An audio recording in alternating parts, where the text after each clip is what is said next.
الحمدللہ نحمدک یا من شرح صدورنا بالقرآن العظیم ونور قلوبنا بنور نبیہ الکریم اما بعد فاعوذ باللہ من الشیطان الرجیم بسم اللہ الرحمن الرحیم وَلَنَبْلُوَنَّكُمْ بِشَيْءٍ مِّنَ الْخَوْفِ وَالْجُوعِ وَنَقْصٍ مِّنَ الْأَمْوَالِ وَالْأَنفُسِ وَالثَّمَرَاتِ وَبَشِّرِ الصَّابِرِينَ صدق اللہ العظیم قال اللہ تبارک و تعالی فی شان حبیبہ مخبرا وعامرا ان اللہ وملائکتہ یصلون علی النبی یا ایہا الذین آمنوا صلوا علیہ وسلموا تسلیما اللہم صل علی محمد وعلی آل سیدنا ومولانا محمد وبارک وسلم صلاة وسلاما دائما علی حبیبک خیر الخلق کلہم والحبیب الذی ترجى شفاعته لكل حول من الاحوال مقتحم اما بعد 1443 ہجری کی شب عاشور یعنی محرم الحرام کی 10ویں شب تاریخ اسلام کی ایک عظیم گھڑی ہے۔ تاریخ اسلام میں ایک عظیم واقعہ رونما ہوا ہے، 10 تاریخ کے دن میں ہوا ہے۔ ہم اسے شب میں ہی یاد کر لیتے ہیں۔ یاد رکھیے یہ واقعہ کربلا محض ایک قصہ، ایک کہانی نہیں ہے، یہ حقیقت میں معرکہ حق و باطل تھا۔ صرف میں ہی نہیں کہتا، اگر کوئی شخص اپنی زبان سے یہ لفظ نہ بھی کہے، کتاب میں لکھے یا اس پہ گفتگو کرے، جب وہ بولے گا تو وہ یہی چیز بیان کرے گا کہ ادھر حق تھا ادھر باطل تھا۔ فرق صرف اتنا ہے کہ جنہیں اللہ تبارک و تعالی نے نور بصیرت عطا نہیں فرمایا، ان کی زبانوں سے نواسہ رسول، لخت جگر، علی المرتضیٰ شیر خدا، گلستان زہرا کے پھول کے لیے جو لفظ منہ سے نکلتا ہے وہ باغی کا لفظ نکلتا ہے، لیکن اہل عشق و محبت کو یہ لفظ گوارا نہیں۔ وہ حقیقت بھی سمجھتے ہیں کہ حق کیا ہے باطل کیا ہے، وہ کبھی بھی یہ گوارا نہیں کرتے۔ وہ امام حسین رضی اللہ تعالیٰ عنہ جنہوں نے آقا دو جہاں صلی اللہ تعالیٰ علیہ وآلہ وسلم کی گود میں پرورش پائی، انہوں نے آقا کی بارگاہ میں کیا ایسی تربیت حاصل کی ہوگی کہ وہ اپنی ہی حکومت کے خلاف بغاوت کریں؟ اہل عشق و محبت تو یہ سوچ کر بھی کانپ جاتے ہیں، لیکن جنہیں اللہ تعالیٰ نے نور بصیرت سے نوازا نہیں ہے، جنہوں نے صرف آنکھوں کی روشنی حاصل کی، کتابوں کو پڑھنا سیکھا، انہوں نے کتابیں کھنگالی، پڑھی، چند لفظ پڑھے اور فتوے لگا دیے اور کہا امیر المومنین یزید بن معاویہ حسین باغی تھا، نعوذ باللہ من ذالک، حکومت کے خلاف انہوں نے بغاوت کی، نعوذ باللہ من ذالک۔ میں یہ پوچھنا چاہوں گا جو شخص اسلامی حکومت کے خلاف بغاوت کرے اور پھر اسی بغاوت کی جنگ میں وہ مارا جائے، کیا وہ جنتی نوجوانوں کا سردار کہلاتا ہے؟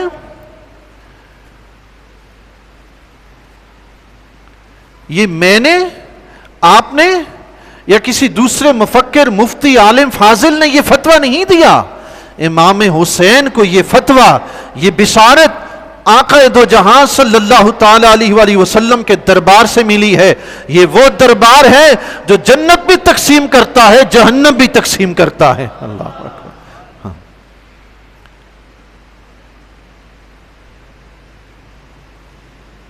میں اکثر کہتا ہوں دین پڑھے نہیں دین سمجھیں۔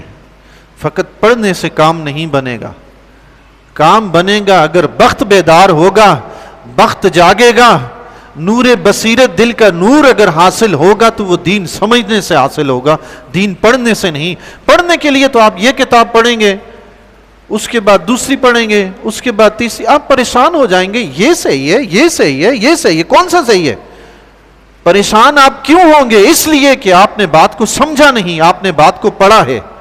اگر بات کو سمجھیں گے، بات کی تہ تک جائیں گے تو پھر یقیناً آپ کبھی بھی پریشان نہیں ہوں گے، نہ یہ سوچیں گے کہ کون سی کتاب پڑھوں کون سی نہیں۔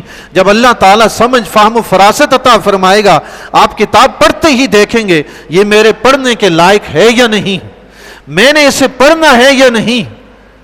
سمجھنے میں اور پڑھنے میں یہ فرق ہے۔ سمجھنے سے انسان حق و باطل میں فرق پیدا کر لیتا ہے، لیکن پڑھنے سے یہ کام نہیں کر سکتا، الٹا پریشان ہو جاتا ہے۔ پھر کبھی مرزا جیلمی جیسے لوگ کھڑے ہو جاتے ہیں تو کبھی غامدی جیسے لوگ کھڑے ہو جاتے ہیں، اپنی تحقیق شروع کر دیتے ہیں، یہ صحیح نہیں تو یہ صحیح ہے۔ وجہ یہ ہے کہ انہیں سمجھنے کی توفیق نصیب نہیں ہوتی۔ بہرحال اصل چیز تو ہمیں سمجھنے کی یہ ہے کہ اس مارکہ حق و باطل، اس مارکہ کربلا میں حق پہ کون تھا، باطل پہ کون تھا، ہمیں فیصلہ یہ کرنا ہے، اور پھر فیصلہ کرنے کے بعد ہم نے اس صف میں کھڑے ہونا ہے جو آل حق کی صف ہے۔ ہماری کامیابی اسی میں ہے۔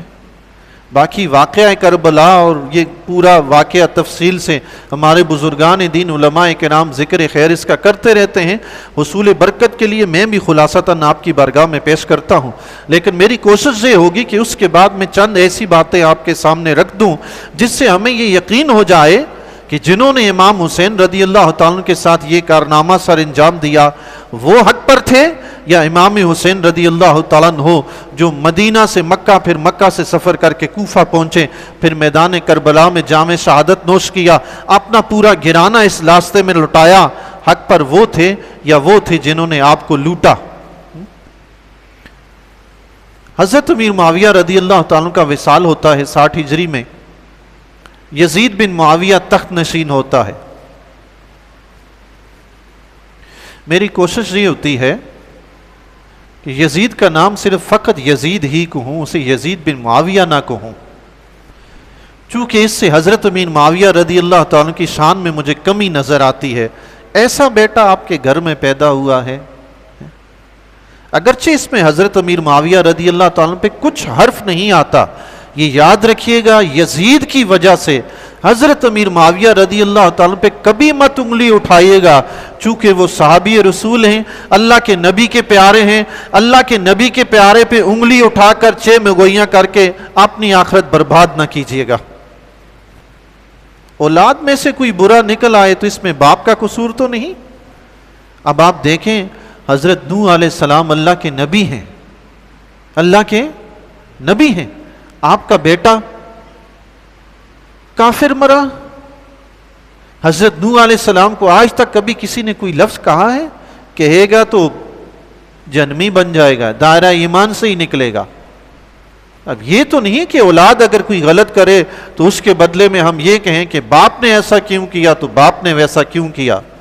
آج سے تقریباً 15-16 سال پرانی بات ہے، کچھ ہوتے ہیں بیچارے سیدھے سادے بھولے بالے، محبت آل بیت چاہیے، لیکن اس محبت کے ساتھ ساتھ صحابہ کی بھی محبت چاہیے۔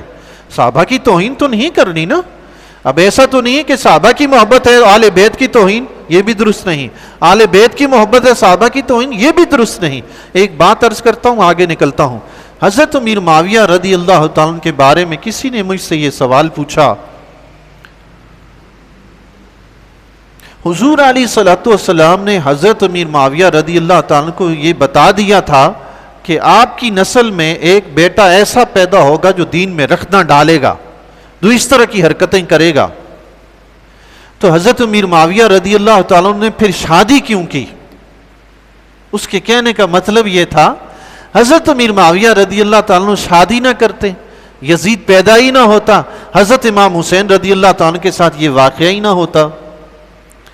میں نے اس بھولے بھالے اپنے سنی بھائی سے عرض کی، میں نے کہا میرے پیارے یہ بات حضور علیہ الصلوۃ والسلام نے حضرت امیر معاویہ رضی اللہ تعالیٰ سے کہی تھی؟ جی کہی تھی۔ اچھا مجھے یہ بتاؤ کہ آقا علیہ الصلوۃ والسلام کا فرمان، جو بات حضور فرما دیں وہ فرمائی ہوئی سچ ہوتی ہے یا جھوٹ ہوتی ہے؟ فرمایا سچ ہوتی ہے۔ میں نے کہا حضرت امیر معاویہ رضی اللہ تعالیٰ عنہ شادی نہ کر کے کیا حضور علیہ الصلوۃ والسلام کو جھوٹا قرار دیتے ہیں؟ انہوں نے شادی کی اس لیے کہ میرے نبی کی بات سچ ہے تو سچ ہی رہے۔ سوچنے کا نظریہ اپنا اپنا ہے۔ خدا کے بندے، یہ نہیں دیکھا امیر معاویہ رضی اللہ تعالیٰ کی شان کتنی عجیب ہے، انگلی اٹھا دی۔ اللہ تعالیٰ ہدایت نصیب فرمائے جی۔ جب تک رب کی طرف سے ہدایت نہ ملے بندے کے اپنے بس کی بات نہیں ہے یہ۔ ایمان لانے کے بعد بندہ یہ سوچے کہ میں اب ہدایت یافتہ ہو گیا ہوں، ایسا نہیں کرنا چاہیے۔ میں نے ایک صحابی رسول رضی اللہ تعالیٰ کے بارے میں ایک حدیث پڑھی تھی، وہ اپنے لیے دعا فرمایا کرتے تھے، یا اللہ مجھے ہدایت دے ایمان لانے کے بعد۔ اس کا مطلب یہ ہوتا ہے کہ یا اللہ میں آئندہ سیدھے سیدھے کام کروں، یا اللہ میں اس راستے پہ چلوں جو سیدھا راستہ ہے، کسی غلط راستے پہ نہ چلوں، یہ مطلب ہوتا ہے یا اللہ مجھے ہدایت دے۔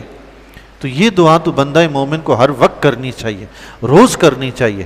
کچھ پتہ نہیں کب پاؤں پھسل جائے، رب سے بندہ روز دعا کرتا رہے یقین کامل کے ساتھ، اللہ تعالیٰ کی مدد شامل ہار رہی تو انشاءاللہ نہ پاؤں پھسلیں گے، نہ ہاتھ بٹکیں گے، نہ آنکھیں بٹکیں گی انشاءاللہ تعالیٰ۔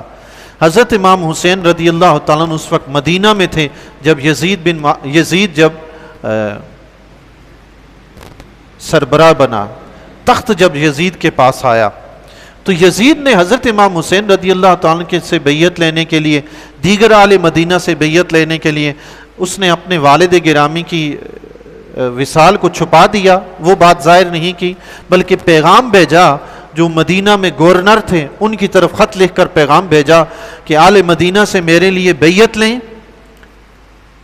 اور خاص کر عبداللہ بن عباس، عبداللہ بن عمر اور حضرت امام حسین رضی اللہ تعالیٰ عنہ، ان سے بہت جلد بیعت لے لیجیے گا اور ان کو موقع نہ دے دیجیے گا فرار کا، ان سے پہلے بیعت لیں۔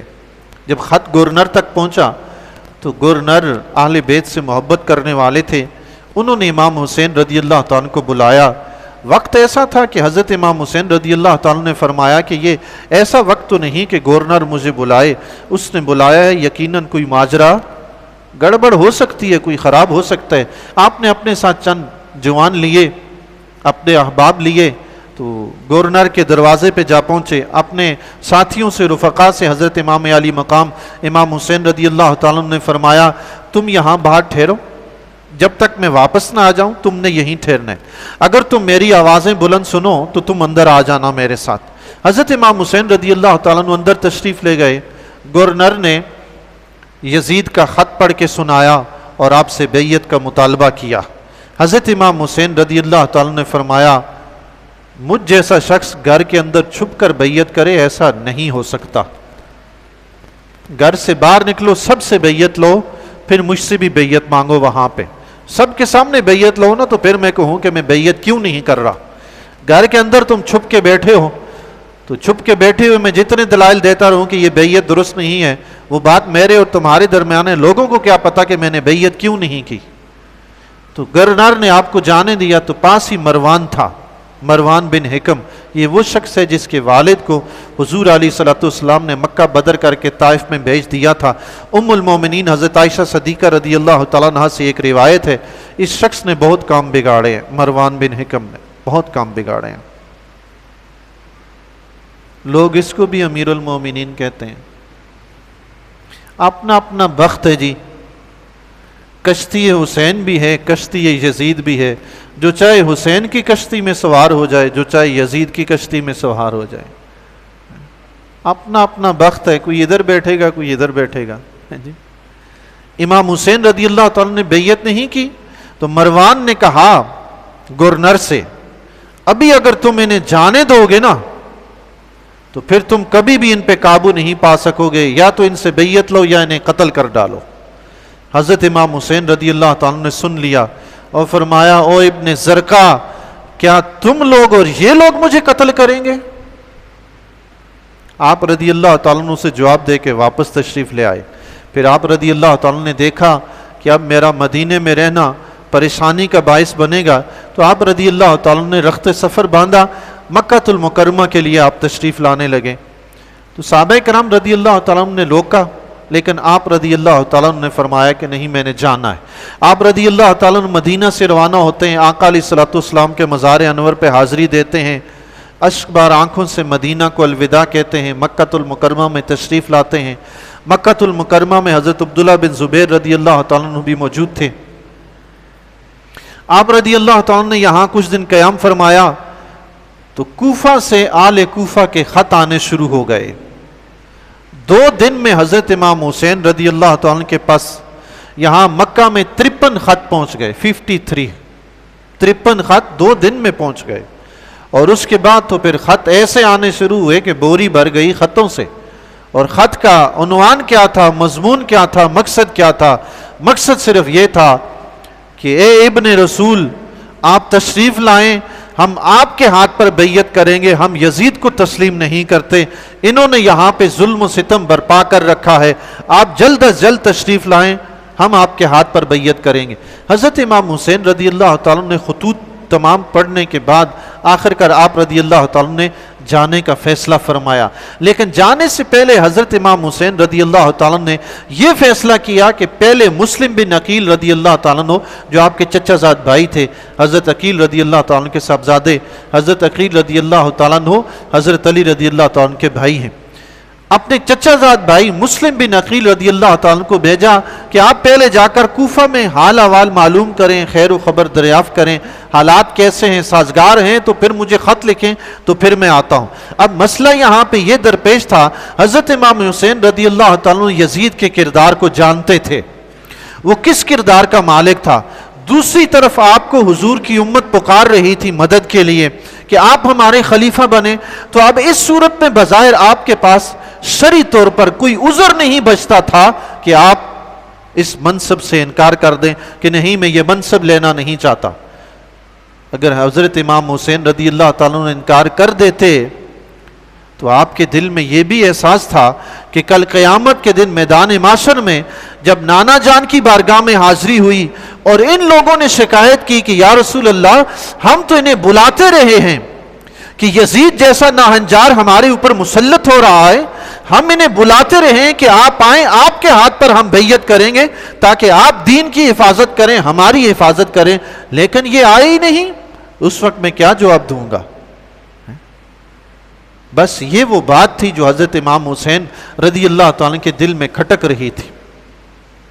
یاد رکھیے جی، شریعت میں اکثر بیشتر شریعت ہمیں 2 کاموں کی اجازت دے دیتی ہے. ایک کو عزیمت کہتے ہیں، ایک کو رخصت کہتے ہیں. رخصت میں بندہ اپنی جان بچا کے نکل جاتا ہے جی، اس کو کہا جاتا ہے چلیں ٹھیک ہے تم ایسا کر کے اپنی جان بچا لو. دوسری طرف عزیمت ہوتی ہے کہ نہیں، اگر تم اللہ کے دین پہ ڈٹ جاؤ، اپنی جان دے جاؤ تو اس میں بڑی عظمت ہے. اب بندے کی مرضی ہے شریعت کے حکم کے مطابق رخصت پہ عمل کرے یا عزیمت پہ عمل کرے. مثال کے طور پر کسی شخص کو کافروں نے پکڑ لیا، وہ یہ کہتے ہیں کہ تم اللہ کے بارے میں یہ کہو، یا تم بت کو سجدہ کرو، یا تم حضور علیہ الصلوۃ والسلام کی ذات گرامی کے بارے میں کچھ ایسے الفاظ کہو. لیکن وہ مسلمان ہے، سمجھتے ہیں کہ میں اگر ایسا کہوں یہ تو ایمان سے نکلنے والی چیز ہے. تو یہاں پہ اسلام نے اس کو اجازت دی ہے دل اپنا پختہ رکھے ایمان پر، زبان سے وہ کہہ دے، ظاہری طور پر بت کو سجدہ کر دے، حقیقی طور پر اپنے رب کو سجدہ کرے، یعنی جھکا تو بت کے سامنے ہو لیکن سجدہ وہ اپنے رب کو کر رہا ہو، اس کو نہ کر رہا ہو.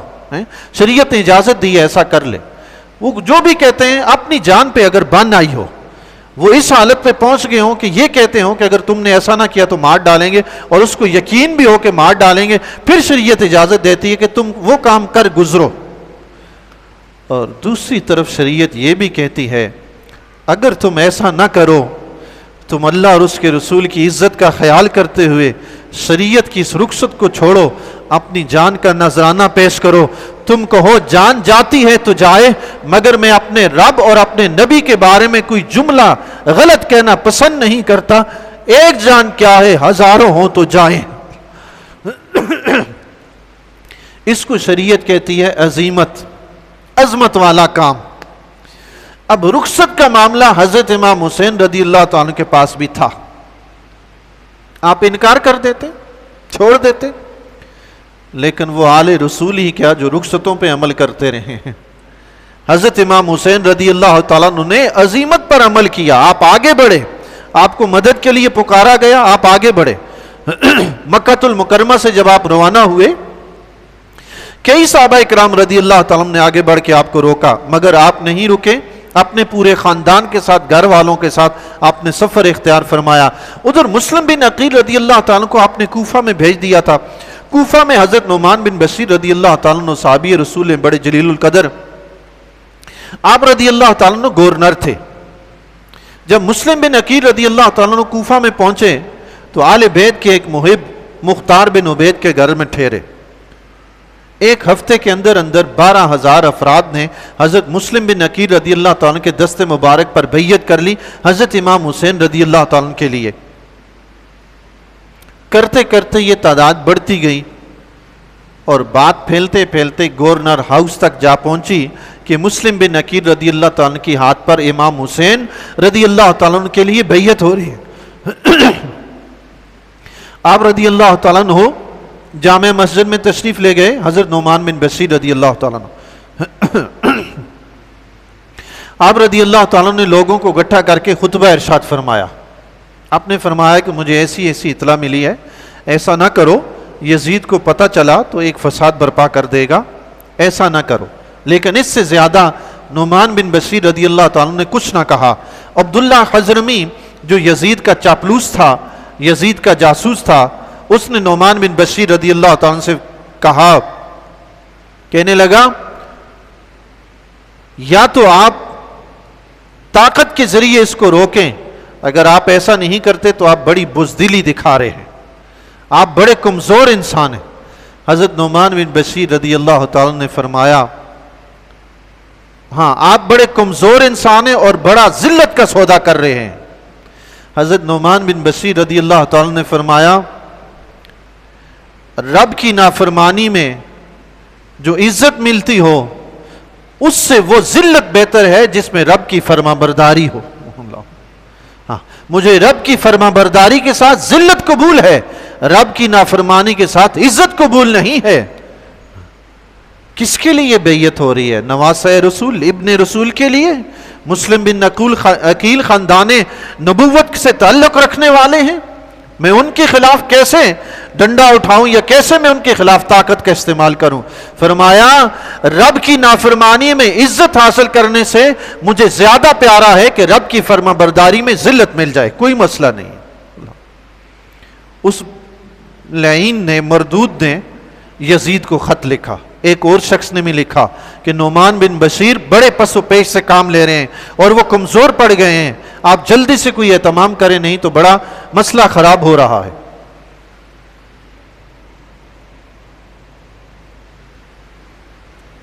یزید کو جب پتہ چلا اس نے فوراً بصرہ کے گورنر کو خط لکھا جو ابن زیاد تھا. ابن زیاد کو خط لکھا کہ تم فوراً کوفہ میں پہنچو, نعمان بن بشیر رضی اللہ تعالیٰ کو معزول کر کے نظام تم سنبھالو, اور مسلم بن عقیل آئے ہوئے ہیں انہیں فوراً گرفتار کرو, اور چاہو تو قتل کر دو, چاہے تو انہیں گرفتار کر کے میرے پاس پہنچا دو. ابن زیاد کو جب خط ملا اس نے بصرہ میں اپنے بھائی کو اپنا نائب مقرر کیا اور خود اپنا ایک لشکر لے کر کوفہ میں آ گیا. کوفہ میں حضرت نعمان بن بشیر رضی اللہ تعالیٰ عنہ گورنر تھے. یہ رات کے وقت کوفہ میں داخل ہوا, بیس بدل کر داخل ہوا, آل حجاز کا بیس بنایا, تجار کا بیس بنایا, مسافروں کا بیس بنایا. کوفہ میں رات کے وقت داخل ہوا, مغرب کے بعد عشاء کے درمیان میں. آل کوفہ نے جب دیکھا کہ کوئی حجازی قافلہ آیا ہے, شکل و صورت ایسی بنائی, حلیہ ایسا بنایا, قافلے کا انداز ایسا بنایا, تو آل کوفہ اپنے گھروں سے یہ کہتے ہوئے باہر نکل آئے کہ ابن رسول تشریف لے آئے ہیں. نعرے لگانے لگے, مرحبا بکا یبن رسول, اے ابن رسول آپ کو خوش آمدید. اس نے منہ وغیرہ چھپایا ہوا تھا ابن زیاد نے, لوگوں نے پہچانا نہیں تو ایک جمع غفیر اس کے گرد اکٹھا ہو گیا. آخر اسی کے ایک نالائق نے آواز دی کہ خبردار پیچھے ہو جاؤ, یہ امیر عبید اللہ بن زیاد ہے. تب لوگوں کو پتہ چلا کہ یہ تو وہ مردود آ گیا ہے. سب لوگ پھر ہٹ گئے. اس نے یہ جانچ پرکھ کر لی تھی کہ کوفہ میں حالت کیا ہے. گورنر ہاؤس میں چلا گیا. گورنر ہاؤس میں جا کر اس نے نعمان بن بشیر رضی اللہ تعالیٰ کو معزول کر دیا. صحابی رسول تھے, آل بیت سے محبت کرنے والے تھے, وہ معزول ہو گئے تو ابن زیاد گورنر بن گیا. اس مردود نے سب سے پہلے وہاں کے جو سرکردہ افراد تھے, جو سربراہ تھے مختلف قبائل کے, ان سب کو بلا کے اپنے قلعے میں قید کروا دیا. اور مسلم بن عقیل رضی اللہ تعالیٰ کی تلاش شروع ہوئی. مسلم بن عقیل رضی اللہ تعالیٰ عنہ مختار بن عبید کے گھر میں تھے. انہیں جب پتہ چلا کہ یہ ماجرا ہے تو آپ نے وہ گھر چھوڑ دیا اور ہانی بن عروہ کے گھر تشریف لے گئے. ہانی بن عروہ کے گھر پہنچے.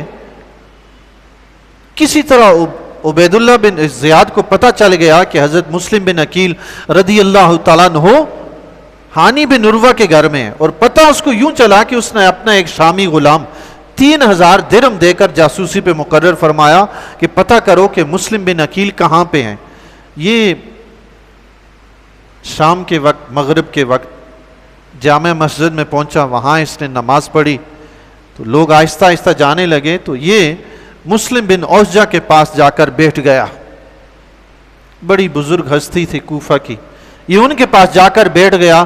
دیکھتا رہا جب وہ نماز سے فارغ ہوئے انہیں جا کے سلام کیا. ان سے پوچھنے لگا کہ کیا آپ مسلم بن عقیل کے بارے میں جانتے ہیں؟ میں مسافر ہوں، شام سے آیا ہوں، مجھے ان سے ملنا ہے. یہ 3000 درہم ہے، مجھے ان کے پاس پیش کرنے ہیں، ان کی بارگاہ میں پیش کرنے. تو حضرت مسلم بن اوسجہ نے فرمایا یہ مسجد میں تمہیں اور لوگ نظر نہیں آئے، تم میرے پاس ہی کیوں آئے ہو؟ صرف مجھے ہی کیوں تم نے پکڑا ہے؟ اس نے کہا باقی لوگ آل بیت کے دشمن یہاں پہ بہت ہیں اور مجھے آپ کے چہرے پہ آل بیت کی محبت نظر آتی ہے. میں نے اندازہ لگایا ہے کہ آپ بڑے وجیح چہرے کے مالک ہیں، نورانی چہرے کے، تو آپ یقیناً آل بیت سے محبت کرنے والے ہوں گے، اس لیے میں اپنی بات کو خفیہ رکھنے کے لیے آپ کے پاس تشریف لایا ہوں. اب وہ اس کے جال میں پھنس گئے. انہوں نے کہا تم ٹھیک جگہ پہ پہنچے ہو. پھر مسلم بن اوسجہ رضی اللہ تعالیٰ عنہ اسے اپنے ساتھ لے کر ہانی بن عروہ کے گھر گئے. مسلم بن عقیل رضی اللہ تعالیٰ عنہ سے ملاقات کروائی. اس نے وہاں بھی یہی بہانہ گڑھا کہ مسافر ہوں اور یہ خدمت میں پیش کیجئے. 3000 درہم پیش کیے. بڑی محبت کا اظہار کیا. لباس خضر میں ہزاروں رہزن پھرتے ہیں، دنیا میں گر رہنا ہے کچھ پہچان پیدا کر. کچھ پتہ نہیں سامنے آ کر محبت بھری باتیں کرنے والا، چوڑی چپلی باتیں کرنے والا، قدم بوسی کرنے والا، خدا جانے وہ انسانی شکل میں آیا کس روپ میں پتہ نہیں. 3000 درہم بھی پیش کیے. اب وہ کچھ دن مسلسل آپ کے دربار میں آتا رہا اور یہ جائزہ لیتا رہا کہ یہاں پہ کون لوگ آتے ہیں، کون کون بیعت کرتا ہے، کیا ماجرا ہے. پوری تفسیر روز دیکھے اور شام کو جا کے ابن زیاد کو بتا دے. آخر کار ابن زیاد نے ہانی بن عروہ کو بلایا. ابن زیاد کے اس کے ساتھ پہلے بھی مراسم تھے ہانی بن عروہ رضی اللہ تعالیٰ کے ساتھ. بڑے محبت کرنے والے تھے آل بیت سے. ابن زیاد نے ہانی بن عروہ کو بلا لیا. اب جب ہانی بن عروہ رضی اللہ تعالیٰ کو بلایا تو ابن زیاد نے اس نے پوچھا کہ آپ کے پاس مسلم بن عقیل ٹھہرے ہوئے ہیں. آپ نے منع کر دیا. فرمایا نہیں ایسی کوئی بات نہیں، تمہیں غلط خبر ملی ہے. اس نے باقی باتیں میں کی کہ آپ کے گھر میں یہ ہوتا ہے، یہ ہوتا ہے، یہ ہوتا ہے. آپ نے انکار کیا کیونکہ مسلم بن عقیل رضی اللہ تعالیٰ کی جان بچانی تھی. یاد رکھیے اسلام یہ نہیں کہتا کہ جہاں فساد پھیلتا ہو وہاں بھی سچ بولیں. اسلام یہ بھی نہیں کہتا کہ جہاں سچ بولنے سے کسی کو نقصان پہنچتا ہو آپ وہاں پہ سچ بولیں. اسلام یہ کہتا ہے کہ کسی کو شرعی طور پر نقصان سے بچانے کی اجازت ہو تو وہاں آپ جھوٹ بھی بول کے اس کی جان بچائیں.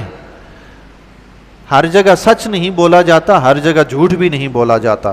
کہیں کہیں شریعت نے جھوٹ بولنے کی بھی اجازت دی ہے، ایسا بھی ہے. تو مسلم بن عقیل رضی اللہ تعالیٰ کے معاملے میں ہانی بن عروہ رضی اللہ تعالیٰ نے یہی کیا، ان کی جان بچانی تھی، انکار کر دیا. تو ابن زیاد اپنے اس غلام کو لے آیا جو جاسوسی پہ مقرر کیا. جب وہ ملعون سامنے آیا تو ہانی بن عروہ رضی اللہ تعالیٰ نے جب دیکھا کہ یہ تو وہی شخص ہے جو روز میرے گھر مسلم بن عقیل کی بارگاہ میں آ کر قدم بوسی کیا کرتا تھا، یہ تو وہی شخص ہے. آپ بڑے پریشان ہوئے. آپ سمجھ گئے کہ راز تو فاش ہو گیا ہے. تو پھر آپ نے کہا کہ اچھا مجھے اجازت دو کہ میں جا کے ان کو امان دی ہوئی ہے میں اپنی امان سے ہاتھ کھینچ لوں اور انہیں گھر سے نکال دوں.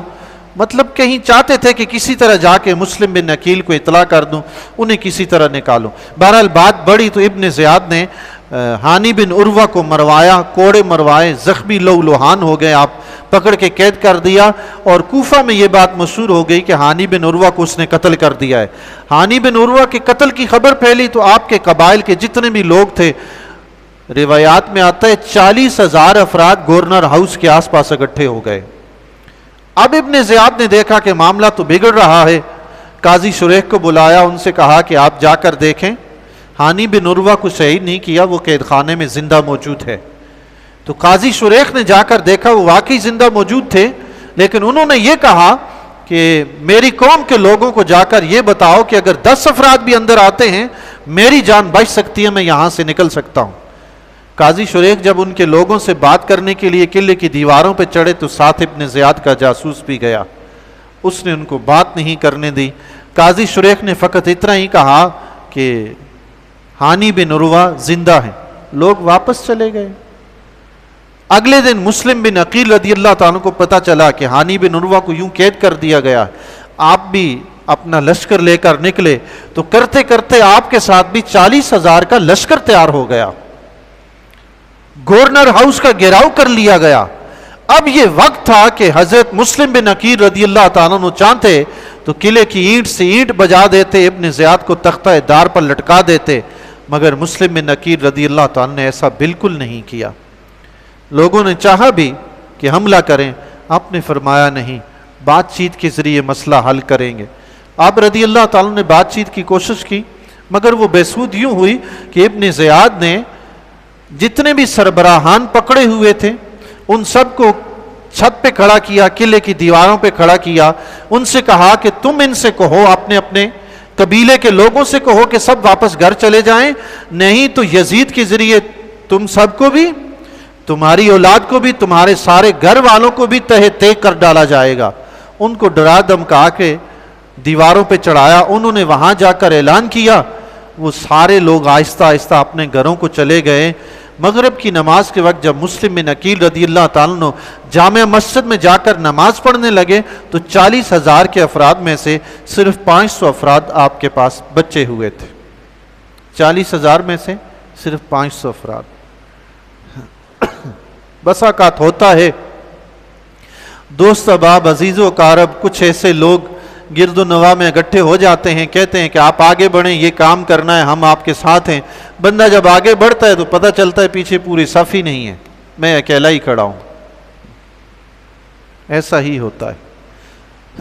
حضرت مسلم بن عقیل رضی اللہ تعالیٰ نے جب نماز مغرب کی پڑھی تو مغرب کی نماز کے بعد وہ جو 500 افراد تھے، 500 میں سے صرف ایک ہی بچا ہوا تھا، سارے کے سارے گئے۔ مسلم بن عقیل رضی اللہ تعالیٰ عنہ وہاں سے نکلے، رات کا وقت ہے، کہیں ٹھہرنے کی جگہ نہیں ملتی، سب نے اپنے دروازے بند کر دیے ہیں، مسافر خانوں کے دروازے بند ہیں۔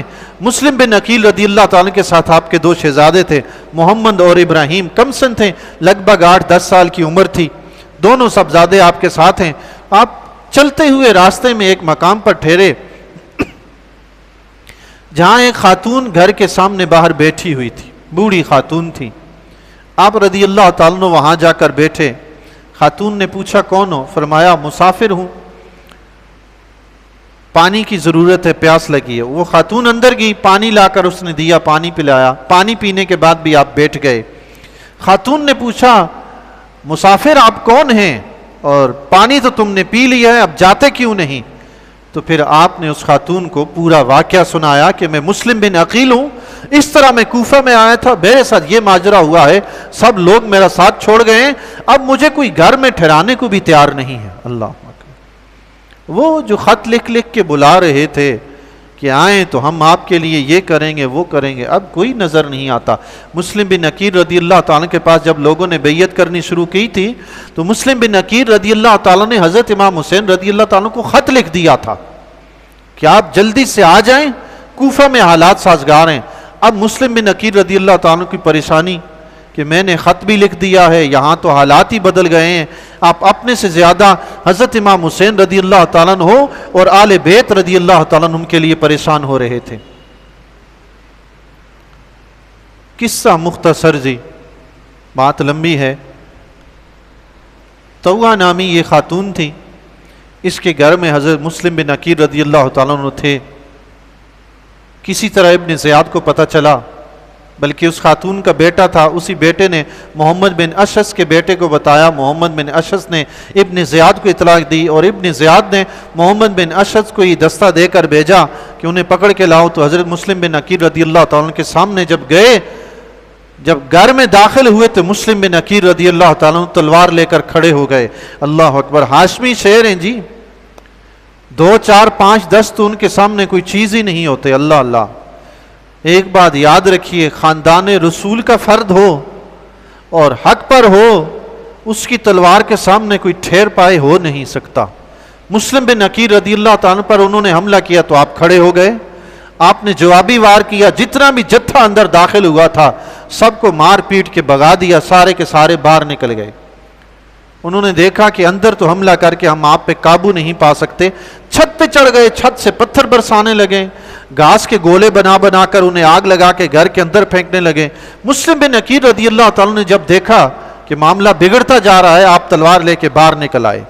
جب باہر نکلے تو لوگوں نے آپ پہ حملہ کر دیا، ابن زیاد کے لشکر نے، تو آپ رضی اللہ تعالیٰ تلوار لے کر شروع ہو گئے۔ سبحان اللہ، اللہ اللہ اللہ، تلوار ہو مسلم بن عقیل کی، چلے امام حسین کی خاطر۔ اللہ اللہ، مسلم بن عقیل کی تلوار کے سامنے کوئی ٹھہر نہیں پاتا تھا۔ آخر کار محمد بن اشعث نے کہا، مسلم بن عقیل ہم آپ کو امان دیتے ہیں، رک جاؤ۔ آپ رضی اللہ تعالیٰ نے رکے، انہوں نے امان کا دھوکہ دے کر آپ کو گھوڑے پہ باندھا، سوار کیا، آپ کی تلوار لے لی۔ جب تلوار لی فرمایا یہ پہلی غداری ہے، لے کر ابن زیاد کے پاس پہنچے تو ابن زیاد مردود نے آپ رضی اللہ تعالیٰ کو مخاطب کر کے فرمایا کہ آپ کوفہ میں اس لیے آئے تھے کہ لوگ امن اور سکون کے ساتھ رہ رہے تھے، آپ چاہتے تھے کہ یہاں پہ فتنہ فساد پھیلائیں؟ مسلم بن عقیل رضی اللہ تعالیٰ نے فرمایا ایسی بات نہیں ہے، بلکہ تمہارے باپ نے ان لوگوں پہ ظلم و ستم ڈھائے تھے، ان لوگوں کو قتل کیا تھا، ان لوگوں نے خط لکھ کے ہمیں بلایا ہے تاکہ ہم انہیں تمہارے ظلم سے بچائیں اور اللہ کا دین نافذ کریں۔ ابن زیاد سیخ پا ہو گیا سن کر، اور حضرت مسلم بن عقیل رضی اللہ تعالیٰ کو برا بھلا کہتے ہوئے کہنے لگا، تمہیں اس وقت خدا کا دین یاد نہیں آیا جب تم مدینہ میں شراب پیا کرتے تھے؟ یہ جھوٹے لوگ ایسے ہی مکاریوں سے کام لیتے ہیں۔ مسلم بن عقیل رضی اللہ تعالیٰ نے فرمایا، خدا کی قسم خدا جانتا ہے کہ تو جھوٹ بول رہا ہے، اور تو بھی جانتا ہے کہ تو جھوٹ بول رہا ہے، شراب تو میں نے کبھی پی تک نہیں ہے۔ اللہ، تو بھی جھوٹا ہے، جھوٹ بول رہا ہے، میں نے آج تک کبھی شراب نہیں پی۔ تم نے اور تمہارے باپ نے ان لوگوں پر ظلم و ستم کیا، ان کا خون بہایا جنہوں نے کبھی کسی کا خون نہیں بہایا تھا۔ ابن زیاد کو بڑا غصہ آیا۔ ابن زیاد نے حضرت مسلم بن عقیل رضی اللہ تعالیٰ عنہ کو جلاد کے حوالے کر کے چھت پہ چڑھا کر وہاں پہ آپ کا سر قلم کروا دیا گیا، اور سر قلم کرنے کے بعد آپ رضی اللہ تعالیٰ کا سر بھی اور پورا جسم بھی دیواروں سے نیچے گرا دیا گیا۔ یہاں پہ بہت سا لمبا چوڑا ماجرا ہے، واقعہ ہے جی، پوری تفصیل ہے، میں بیچ بیچ میں سے چند باتیں عرض کرتا ہوں، وقت مختصر ہے، اچھا خاصا وقت گزر گیا ہے۔ واقعہ کربلا عموماً ہمارے علماء کرام اللہ کے فضل و کرم سے بیان فرماتے رہتے ہیں۔ حضرت مسلم بن عقیل رضی اللہ تعالیٰ کے 2 شہزادے تھے، وہ بھی آپ کے بعد شہید کر دیے گئے، بڑی بے دردی سے شہید ہوئے جی۔ ان بچوں کا واقعہ آپ پڑھیں تاریخ کی کتابوں میں، سیرت کی کتابوں میں، آپ ہر چند سطروں کے بعد اشک بہائے بغیر آگے نہیں گزر سکتے۔ بڑا دردناک واقعہ ہے۔ 8-10 سال کی عمر کے بچے، ان کے ساتھ جو ظلم و ستم ہوا، جو بچہ اپنا دفاع نہیں کر سکتا ان کے اوپر تلواریں اٹھانا کہاں کی انصافی ہے۔ پھر بھی کہتے ہیں امیر المومنین یزید۔ حضرت امام حسین رضی اللہ تعالیٰ کے پاس مسلم بن عقیل رضی اللہ تعالیٰ کا خط پہنچا، آپ رضی اللہ تعالیٰ نے مکہ سے کوچ کیا، یہاں پہ آپ کو روکا گیا مگر آپ تیار ہو گئے۔ راستے میں ایک روایت میں یوں بھی آتا ہے، حضرت امام حسین رضی اللہ تعالیٰ عنہ کو مکہ کا جو گورنر تھا اس سے امان لکھوا کر لے کر گئے، اور حضرت امام حسین رضی اللہ تعالیٰ عنہ کو دی کہ گورنر کی طرف سے امان ہے، آپ کو محفوظ رکھا جائے گا، آپ مکہ میں ٹھہریں۔ تو آپ رضی اللہ تعالیٰ نے فرمایا میں نہیں ٹھہر سکتا، خواب میں نے اپنے نانا جان رضی اللہ تعالیٰ کو کچھ فرماتے ہوئے سنا ہے۔ اللہ اکبر۔ تو انہوں نے پوچھا کہ خواب میں حضور علیہ الصلوۃ والسلام نے کیا فرمایا ہے؟ آپ نے فرمایا یہ نہ تو کسی کو بتایا ہے، نہ ابھی بتاؤں گا، نہ آئندہ بتاؤں گا۔ اللہ اکبر۔ اس سے پتہ یہ چلا کہ حضرت امام حسین رضی اللہ تعالیٰ عنہ اپنی مرضی سے نہیں آئے تھے، آقا دو جہاں صلی اللہ تعالیٰ علیہ وآلہ وسلم کے حکم سے آئے تھے، اور آقا علیہ الصلوۃ والسلام اپنی امت کو دکھانا چاہتے تھے اس اللہ کے دین کے ساتھ دھوکہ مت کرنا، میری آل اگر اس دین کے لیے اپنی قربانیاں پیش کر سکتی ہے تو میری امت تم پیچھے مت رہنا۔ اللہ، یہ ہمارے لیے پیغام تھا۔ مگر حضور علیہ الصلوۃ والسلام کے کتنے ہی پیغام، کتنے ہی احکام ہیں، ہم عمل کرنے والے ہیں ہی کہاں؟ امام حسین رضی اللہ تعالیٰ عنہ ٹھہرے نہیں، آپ رضی اللہ تعالیٰ نے سفر جاری رکھا۔ راستے میں سالبیہ کے مقام پر پہنچے، بیچ میں بہت سے واقعات رونما ہوئے۔ سالبیہ کے مقام پر پہنچے تو پتہ چلا کہ مسلم بن عقیل رضی اللہ تعالیٰ عنہ شہید کر دیے گئے۔ مسلم بن عقیل رضی اللہ تعالیٰ عنہ کی شہادت کی خبر سن کر کچھ نے مشورہ دیا کہ واپس چلیں، جنہوں نے پیغام پہنچایا انہوں نے بھی کہا کہ حضرت واپس چلے جائیں، کوفہ کے حالات بڑے خراب ہیں۔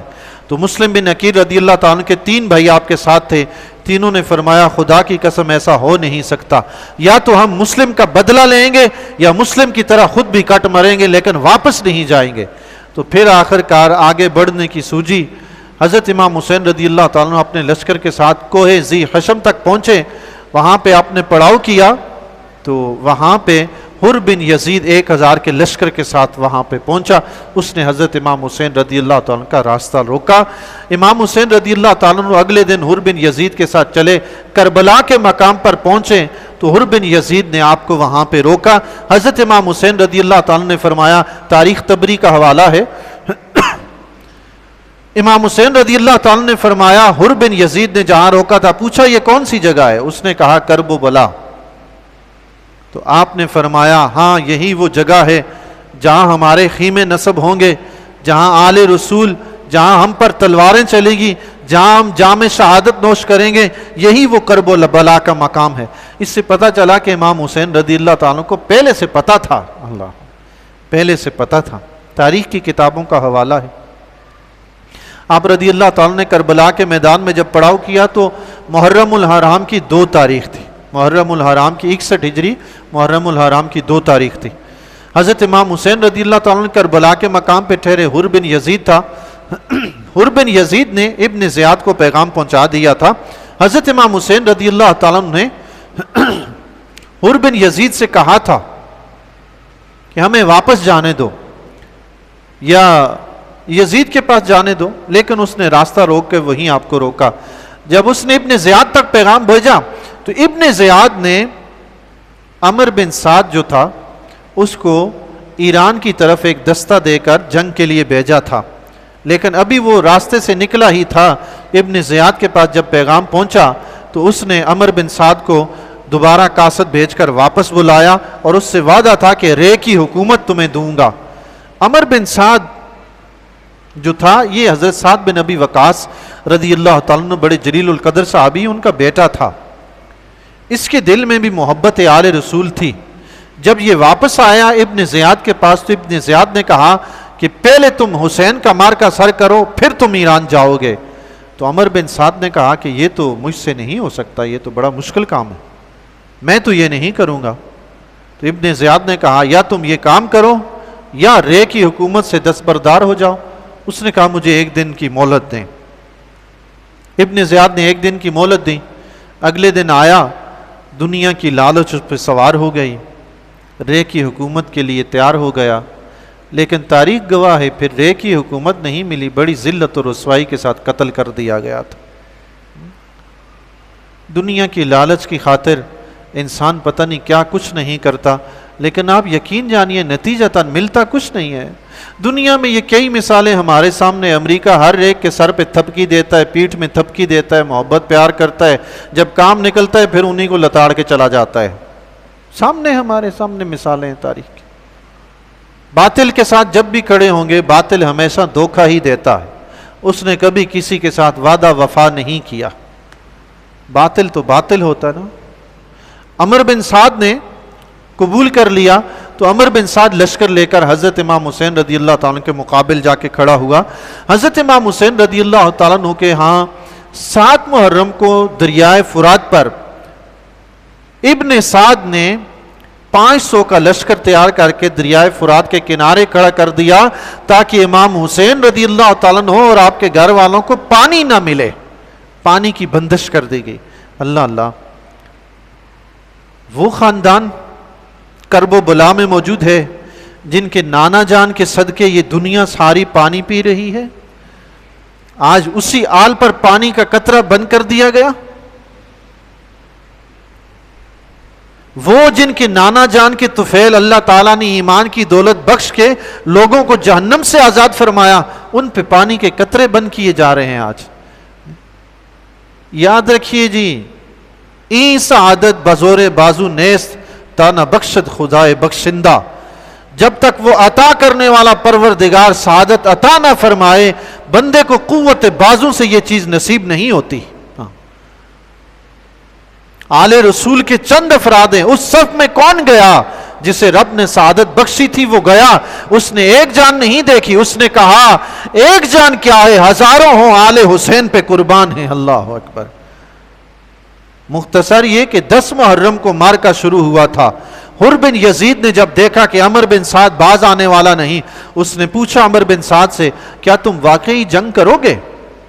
عمر بن سعد نے کہا کہ ہاں، اس کے بغیر کوئی چارہ نہیں۔ تو حر بن یزید نے کہا کہ حیرت ہے، تم نواسہ رسول سے جنگ کرو گے؟ اس نے کہا ہاں، جنگ تو کرنی ہے۔ حر بن یزید بڑا پریشان ہوا اور جسم پہ کپ کپی طاری ہو گئی۔ کسی نے پوچھا کہ کوفہ میں تو جب بھی کوئی پوچھتا تھا کہ اس کوفہ میں سب سے بڑا بہادر کون ہے، لوگ تمہارا نام لیتے تھے، اور آج تمہیں کیا ہوا کہ تم میدان جنگ میں کھڑے کپ کپا رہے ہو؟ اب بزدل کیوں بن گئے؟ حر بن یزید نے کہا میں بزدل نہیں بنا، میں وہی بہادر ہوں، لیکن کپ کپا اس لیے رہا ہوں کہ میں جنت اور جہنم کے درمیان میں کھڑا ہوں۔ اللہ، میں جنت اور جہنم کے درمیان میں کھڑا ہوں، اور یہ مجھ سے ہو نہیں سکتا کہ میں جنت کو چھوڑ دوں۔ گھوڑے کو ایڑ لگائی اور حضرت امام حسین رضی اللہ تعالیٰ کے پاس جا پہنچے۔ رب جسے سعادت دیتا ہے یوں پہنچتا ہے۔ دیکھیں نا، ہزاروں کا لشکر ہے دوسری طرف، امام حسین رضی اللہ تعالیٰ کے ساتھ 70 72 80 افراد ہیں ٹوٹل۔ سب کو پتا ہے کہ اس لشکر میں گئے تو شہادت ہی ملنی ہے، زندگی نہیں ملنی۔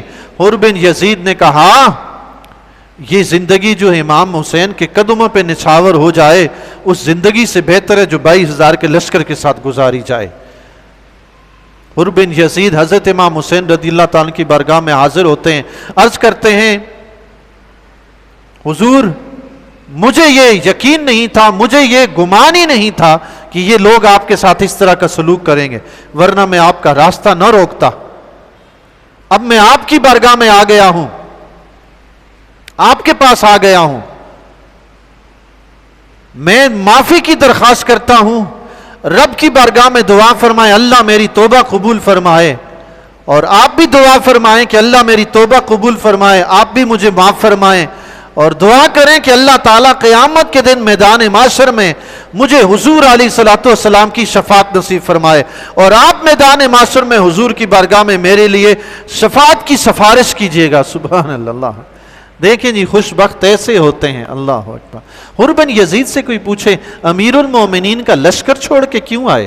میرے نزدیک امیر المومنین نہیں، وہ جو آج کہتے ہیں وہ لشکر چھوڑ کے کیوں آئے؟ کیا ان کو پتہ نہیں تھا کہ یہ لشکر حکومت کا ہے، اگر ہم اس کے خلاف جائیں گے تو بغاوت ہو گئی؟ نہیں، انہوں نے کہا جنت اس طرف ہے، جہنم اس طرف ہے، جہاں میں کھڑا ہوں وہ جہنم ہے، حسین کے قدموں میں جاؤں گا تو جنت ملے گی۔ سبحان اللہ۔ حضرت امام حسین رضی اللہ تعالیٰ نے قبول فرمایا۔ آپ نے فرمایا گھوڑے سے اترو۔ انہوں نے عرض کی حضور اب گھوڑے سے ایک ہی بار اتروں گا، اب آپ کا دفاع کرنا ہے۔ میدان جنگ میں حر بن یزید اس وقت تک لڑتے رہے جب تک آپ کی جان میں جان تھی۔ فرمایا یہ ایک جان ہے، اگر 1000 جان بھی ہوتی تو آل حسین پہ قربان کر دیتا۔ سبحان اللہ۔ اللہ اللہ۔ یہ ایک جان کیا ہے؟ اگر ہوں کروڑوں، تمہارے ہی نام پہ سب کو وارا کروں میں. سبحان اللہ. کسی کسی کو یہ بخت نصیب ہوتا ہے کہ جان دینے کے لیے تیار ہو جائے. غازی علم الدین شہید کو دیکھیں, عدالت کے کٹہرے میں بھی کھڑا, تختہ دار پہ پہنچنے کے لیے تیار. کوئی کہتا بھی ہے کہ کہہ دو میں نے یہ نہیں کیا, بچا لوں گا. کیوں کہوں؟ جن کے لیے کام کیا ہے, جانا ان کے پاس ہے تو جان دے کے ہی جائیں گے. جان دیے بغیر جائے گا کون؟ قبر میں اگر حضور علیہ الصلوۃ والسلام کی زیارت ہونی ہے اس کے لیے تو مرنا پڑے گا نا. جو یہ سودے کرتے ہیں وہ پھر جان بچانے کے سودے نہیں کرتے. حر بن یزید نے بھی جام شہادت نوش کیا. حضرت امام حسین رضی اللہ تعالیٰ عنہ کے ساتھ جتنے بھی آل خاندان تھے, آپ کے گھر والے تھے, حضرت مسلم بن عقیل کے 3 بھائی تھے, حضرت عباس رضی اللہ تعالیٰ عنہ, علی اصغر رضی اللہ تعالیٰ عنہ جو 6 ماہ کے بچے تھے, پیاس کی وجہ سے بلک رہے تھے. ماں نے حضرت امام حسین رضی اللہ تعالیٰ عنہ کی گود میں لا کے رکھا.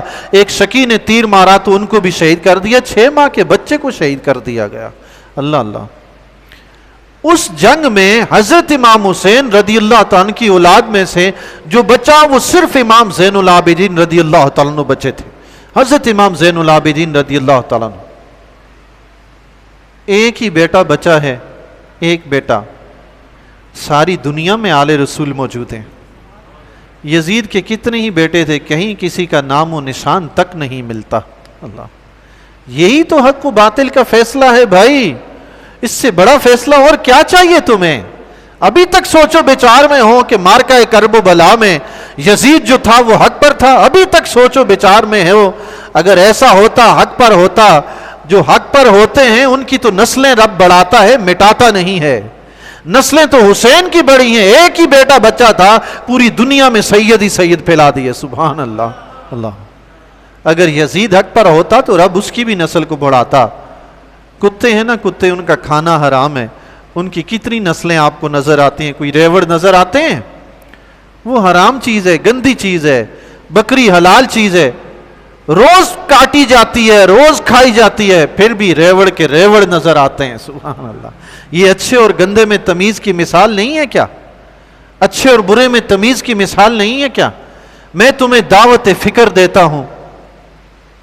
وہ رب کائنات جس نے اپنے حبیب پر قرآن نازل فرمایا تھا, مجھے کوئی بتائے اس رب نے جب یہ فرمایا تھا انما یرید اللہ اہل البیت انما یرید اللہ لیذھب عنکم الرجس اہل البیت, اے آل بیت, رب چاہتا ہے کہ تم سے ناپاکی کو, پلیدی کو دور فرما دے. وہ آل بیت کون تھے؟ وہ یہی حسن و حسین تھے, وہ یہی فاطمہ و علی تھے, وہ یہی آل رسول تھے جن کے بارے میں رب فرماتا ہے کہ رب چاہتا ہے تم سے ناپاکی کو دور کر دے, تمہیں پاک صاف ستھرا بنا دے, تمہیں اللہ کا پیارا بنا دے. جس رب نے وعدہ کیا تھا پاک صاف ستھرا کرنے کا, کیا اس رب نے حسین کو باغی بنایا ہے؟ باغی لوگ کیا پاک صاف ہوتے ہیں؟ کوئی شرم و حیا بھی ہوتی ہے بھائی. قرآن پڑھیں, رب فرماتا ہے کہ رب تمہیں پاک کرے گا. باغی کو بلا اسلام پاک کہتا ہے کیا؟ باغی کا تو قتل جائز ہوتا ہے اسلام میں. امام حسین رضی اللہ تعالیٰ کی ہستی وہ ہے, پرورش حضور علیہ الصلوۃ والسلام کرتے ہیں, اور بیان رب فرماتا ہے, گارنٹی رب دیتا ہے گناہوں سے پاک کرنے کی. جن کے گناہوں سے پاک ہونے کی گارنٹی رب دے, وہ بغاوت کریں گے کیا؟ سوچئے, غور و فکر کیجئے. ایک طرف امام حسین ہے, ایک طرف یزید ہے. یزید کا باپ اگر صحابی ہیں تو امام حسین کا باپ بھی صحابی ہے, اور امام حسین کو یہ نسبت حاصل ہے, وہ آل رسول ابن رسول کہلاتے ہیں. اللہ اکبر. یزید نے معاویہ رضی اللہ تعالیٰ کی گود میں پرورش پائی, اور حسین نے رسول اللہ کی گود میں پرورش پائی ہے. پوری تاریخ اٹھا کر دیکھیں, قرآن آپ کے سامنے, حدیث آپ کے سامنے, تاریخ آپ کے سامنے, سیرت کی کتابیں آپ کے سامنے. یزید کے لیے آقا دو جہاں صلی اللہ تعالیٰ علیہ وآلہ وسلم کی طرف سے کوئی 2-3 بشارتیں تو بتا دیں کہ حضور نے فرمایا اور یزید جنتی ہے, کوئی تو بتا دیں. دوسری طرف امام حسین رضی اللہ تعالیٰ کی ذات گرامی کو اگر آپ دیکھیں تو تاریخ کی کیا, سیرت کی کیا, حدیث کی کیا, ساری کتابیں بھری ہوئی ہیں امام حسین کی تعریف سے, جنت کی بشارت سے. سبحان اللہ. آقا دو جہاں صلی اللہ تعالی علیہ وآلہ وسلم فرماتے ہیں ان الحسن والحسین سیدا شباب آل جنہ، میرا بیٹا حسن اور حسین دونوں جنتی نوجوانوں کے سردار ہیں. اللہ، یہ بشارت یزید کے لیے یا حسین کے لیے؟ اللہ، جس حسین کے لیے آقا دو جہاں، سنن و ترمذی کی حدیث ہے، جس حسین کے لیے آقا دو جہاں صلی اللہ تعالی علیہ وسلم دنیا میں یہ بشارت دے کر گئے، تمہیں کیسے زیب دیتا ہے کہ تم اس حسین پہ زبان تان دراز کرو؟ لمحہ فکر ہے.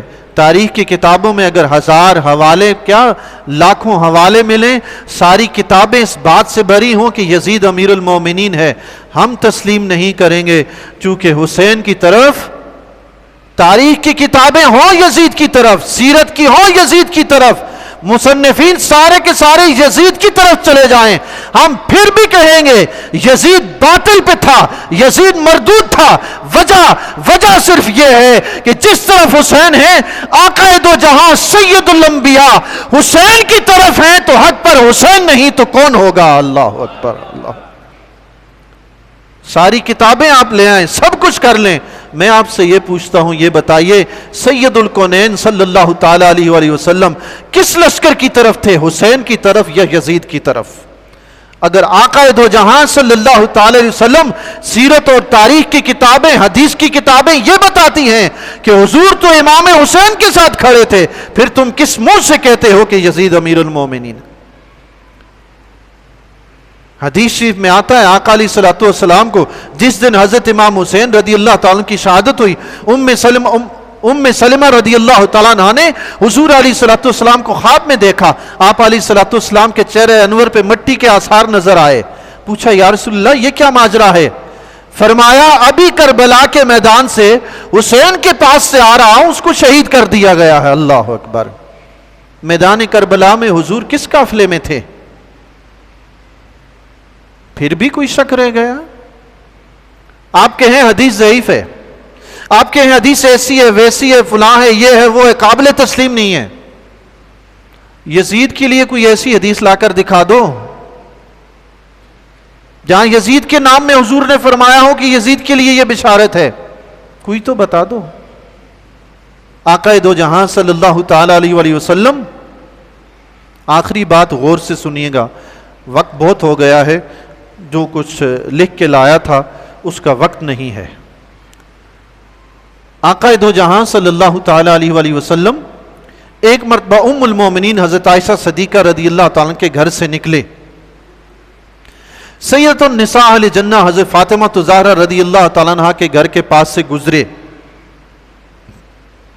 آقا دو جہاں صلی اللہ تعالی علیہ وآلہ وسلم نے حضرت امام حسین رضی اللہ تعالیٰ کے رونے کی آواز سنی. حضرت امام حسین رضی اللہ تعالیٰ عنہ کے رونے کی آواز سنی. آقا دو جہاں صلی اللہ تعالی علیہ وآلہ وسلم نے اپنی پیاری بیٹی سے فرمایا اے فاطمہ کیا تم جانتی نہیں کہ حسین کا رونا مجھے تکلیف دیتا ہے؟ حسین کا رونا مجھے تکلیف دیتا ہے. اللہ تبارک و تعالیٰ قرآن کریم میں ارشاد فرماتا ہے حسین کا رونا بھی حضور علیہ الصلوۃ والسلام کو تکلیف پہنچاتا ہے. حضرت فاطمہ زہرا رضی اللہ تعالیٰ عنہ اپنے بیٹے کو تو رلا تو نہیں رہی تھی نا، بچوں کی عادت ہے کسی بھی بات پہ رونا شروع کر دیں، رو سکتے ہیں. یہ حضرت فاطمہ زہرا رضی اللہ تعالیٰ عنہ نے تو نہیں رلایا، یہ تو وہ خود بخود رو رہے تھے. لیکن آقا علیہ الصلوۃ والسلام کو اپنے حسین سے اتنی محبت تھی کہ ان کا رونا بھی گوارا نہیں تھا. آقا علیہ الصلوۃ والسلام نے فرمایا مجھے اس کے رونے سے تکلیف ہوتی ہے، یعنی اسے چپ کرواؤ، اس کے ناز و نخرے اٹھاؤ، یہ روئے نا تاکہ مجھے تکلیف نہ ہو. اللہ اکبر. رب کائنات ارشاد فرماتا ہے جو آقا دو جہاں اپنے حسین کے رونے پہ تکلیف برداشت نہیں کرتے، ان آقا دو جہاں کے نواسے کو اگر گردن تن سے جدا کر دی جائے کیا آقا کو تکلیف نہیں ہوگی؟ کیا آقا کو اس سے تکلیف نہیں پہنچے گی؟ رب کائنات ارشاد فرماتا ہے ان الذین یؤذون اللہ ورسولہ لعنہم اللہ فی الدنیا والآخرہ، جو اللہ اور اس کے رسول کو تکلیف پہنچاتے ہیں اللہ تعالیٰ نے دنیا میں بھی ان پر لعنت فرمائی ہے، آخرت میں بھی لعنت فرمائی ہے. اللہ اکبر. امام حسین کو شہید کر کے مجھے یہ بتاؤ حضور کو کس نے سکھ پہنچایا ہے؟ کوئی کہے گا کہ حضور کو سکھ پہنچا ہے؟ امام حسین کو شہید کرنے والے جتنے بھی شریک تھے سب نے حکم دینے والا ہو یا وہاں پہ میدان کارساز میں موجود ہونے والے لوگ ہوں، سب نے حضور علیہ الصلوۃ والسلام کو تکلیف پہنچائی، دکھ دیا. اور ایسوں کے بارے میں تو رب نے فرمایا جو نبی کو تکلیف دے، اللہ کو تکلیف پہنچائے، اللہ کی طرف سے اس سے دنیا اور آخرت میں لعنت ہے. اللہ. پھر دوسری طرف تو آقا دو جہاں صلی اللہ تعالیٰ علیہ وآلہ وسلم تو یوں دعا فرماتے ہیں حضرت امام حسین رضی اللہ تعالیٰ عنہ اور حضرت امام حسن رضی اللہ تعالیٰ عنہ کے لیے، فرماتے ہیں یا اللہ میں ان دونوں سے محبت کرتا ہوں، تو بھی ان سے محبت فرما. میں ان دونوں سے محبت کرتا ہوں، تو بھی ان سے محبت فرما. اس سے آگے جو حضور علیہ الصلوۃ والسلام نے دعا فرمائی ہے، آپ اپنے بخت پہ ناز کریں کہ آپ اس دعا میں شامل ہیں. سبحان اللہ. پھر آقا علیہ الصلوۃ والسلام نے دعا فرمائی، پہلے کیا فرمایا؟ یا اللہ میں ان سے محبت کرتا ہوں، تو بھی ان سے محبت فرما، اور یا اللہ جو ان سے محبت کرے تو اس سے بھی محبت فرما. سبحان اللہ. اگر آپ امام حسین سے محبت کرنے والے ہیں تو اللہ کے نبی کی آپ کو دعا ہے کہ اللہ آپ سے محبت فرمائے. سبحان اللہ. اللہ تعالیٰ سے دعا ہے کہ جی اللہ تعالیٰ ہمارے دلوں کو حضرت امام حسین رضی اللہ تعالیٰ عنہ کی محبت سے تا دم آخر جگمگاتا مہکاتا رکھے. وآخر دعوانا ان الحمدللہ رب العالمین.